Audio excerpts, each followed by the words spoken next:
Welcome to Shots, the Ultra Short Stories podcast. This is episode 2. You will be listening to the stories Officer and Nettles. Officer.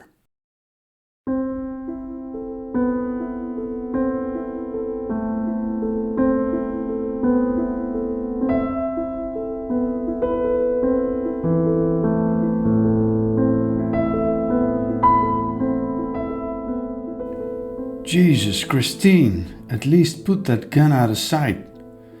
Like this, you're scaring our customers away. Cherie is sitting on the stairs between the red walls that lead to the dressing room upstairs.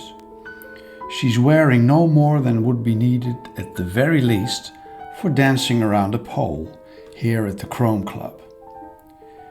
With a sigh, Christine obeys the request, takes her coffee mug down a few steps and sits below Cherie. I'm getting too old for this, she says. Who isn't, says Cherie. Anyway, weren't you almost dying to join the boys? Well, you succeeded at that, Madam Officer.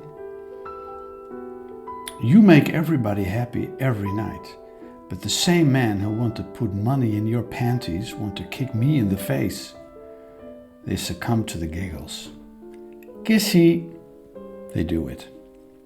Still not afraid that you'll run into a colleague here? One who recognizes you? No. Christine gulps down some coffee. Somehow, Christine had gotten it into her head that Cherie was to be envied. It had started when she had said to Cherie, "You are a woman here at home. Since I joined the police, I've ceased to be a woman. I'm merely an officer now." As if I'm more than furniture at the Chrome Club, Cherie thought, but she'd kept quiet. Oh well, we all know what jealousy can lead to, but Cherie hadn't forgotten how beautifully it had all started.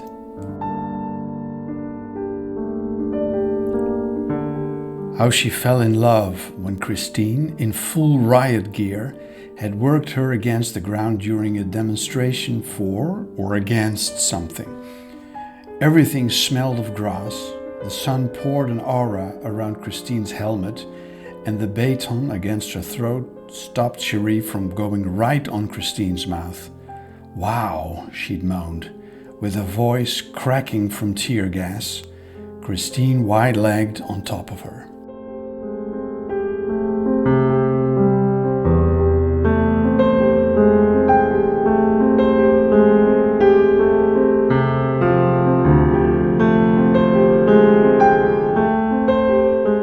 Nettles.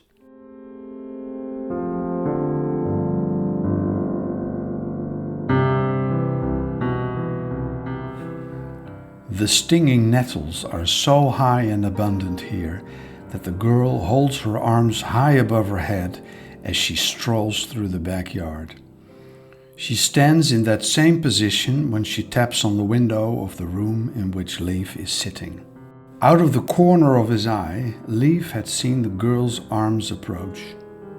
He didn't dare to open the door when she rang the doorbell, but now that the girl is standing at his window, he can no longer ignore her without her noticing. He gestures that the glass garden door is not locked. She pushes and enters in a cloud of springing nettles. Leaf pushes his sketch pad away from him. Too bad, he thinks.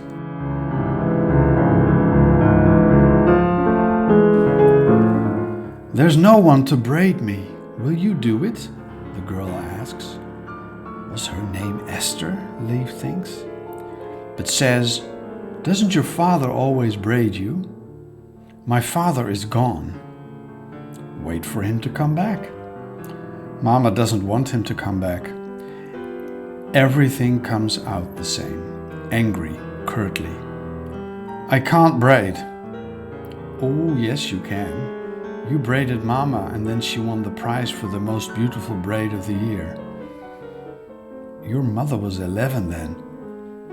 The girl looks just as angry as before.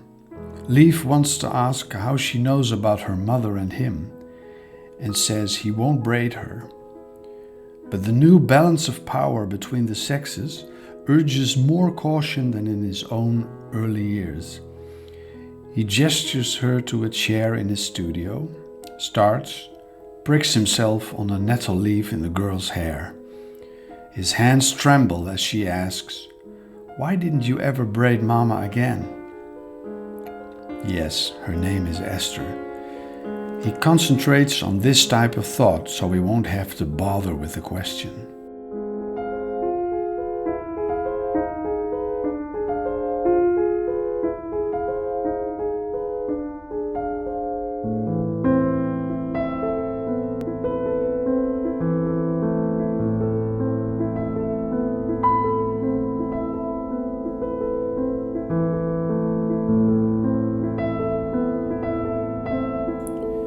These stories have been written and narrated by M.H. Vesseur. The music, by Rachmaninov, has been performed especially for this podcast by Jeroen van Veen.